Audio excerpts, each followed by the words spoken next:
পাগল বানানো বা মস্তিষ্ক বিকৃতির জাদু। দেখুন, আমরা এই বিষয়টা নিয়ে একটু বিস্তারিত বলতে চাই। আমরা পাগল বানানো জাদুতে আক্রান্ত হওয়ার কিছু লক্ষণের কথা বলবো। তার আগে দেখুন, পড়ালেখা নষ্ট করা, পাগল বানানোর জন্য মূলত একই জাদু করা হয়।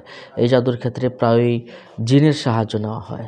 তাই এ ধরনের রোগীর ক্ষেত্রে অন্যকে রুকিয়া করলে সবচেয়ে ভালো হয়।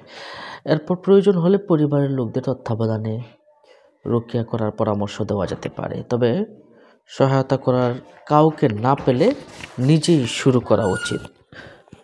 মানুষের উপর এই জাদুর প্রভাব সাধারণত ধীরে ধীরে পড়ে, ধাপে ধাপে এই লক্ষণগুলো প্রকট হয়। এক পর্যায়ে জাদুগ্রস্ত ব্যক্তি পাগল হয়ে যায়। তাই যত দ্রুত চিকিৎসা করা যায় ততই ভালো হয়। সম্মানিত দর্শক ও শ্রোতা, পাগল বানানোর জাদুতে আক্রান্ত হওয়ার কিছু লক্ষণ আছে। আসুন আমরা লক্ষণগুলো এক এক করে জেনে নেই। পড়ালেখায় আগে ভালো থাকলেও হুট করে সব কিছুতে ধস নামা, পরীক্ষা আসলেই অসুস্থ হয়ে যাওয়া, এক জায়গায় অল্পক্ষণ থাকলেই অধৈর্য হয়ে যাওয়া, কোনো কাজ ধীরস্থিরভাবে করতে না পারা, কাজকর্মে কথাবার্তায় ভুল ভ্রান্তি বেড়ে যাওয়া, ওয়াসওয়াসা বেড়ে যাওয়া, এগুলো। 4 নম্বর, নিজের পরিচ্ছন্নতার ব্যাপারে অতিরিক্ত উদাসীন থাকা, অকারণে ময়লা বা ছেঁড়া জামা কাপড় পরতে ইচ্ছে করা। এটা কিন্তু অনেকের ক্ষেত্রেই এরকম হয়। অকারণে ময়লা কাপড় বা ছেঁড়া জামা কাপড় পরতে ইচ্ছে করে।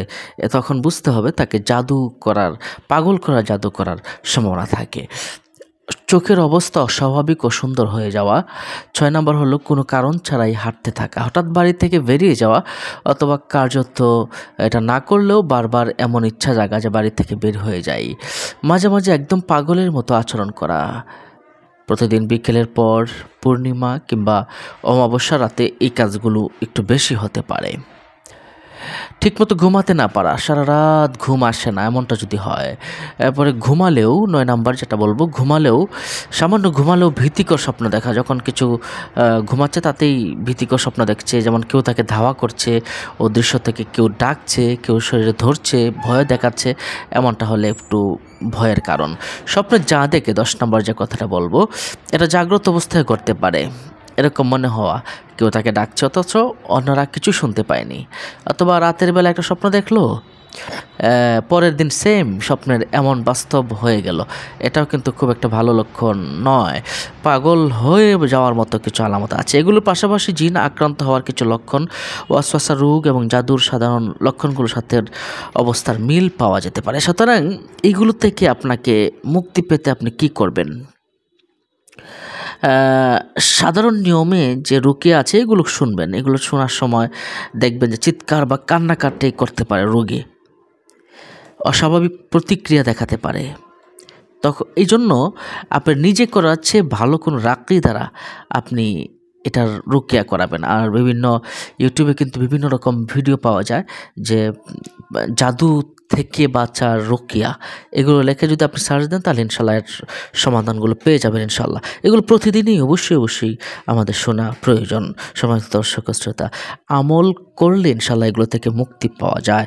আর প্রতিদিন সূরা বাকারা তো একবার শুনবেন বা পড়বেন, সূরা নাস, ফালাক, আয়াতুল কুরসি পড়ে নিজের শরীরে ফু দিবেন। এগুলো তো কমন একটি বিষয়, এগুলো করতেই হবে।